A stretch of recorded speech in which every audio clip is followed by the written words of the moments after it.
In today's video, I am going to teach you how to start Shopify free trial. To begin, open your web browser and go to shopify.com. Make sure you are on the official Shopify website so you know you are signing up in the right place. Once the page loads, look for the button that says Start Free Trial. It is usually easy to spot near the top of the page. Click Start Free Trial to move into the sign-up process. Next, you will create your account. Shopify will ask you to enter an email address and create a password.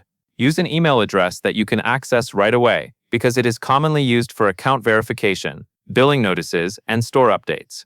When you create your password, choose something secure and unique and store it safely.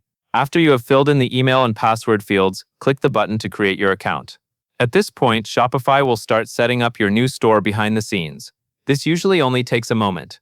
Once your account is created, you may see a plan selection option. Near the bottom of the screen, there is often a banner showing plan choices, and sometimes it includes a limited-time discounted rate, such as a small promotional price for the first few months.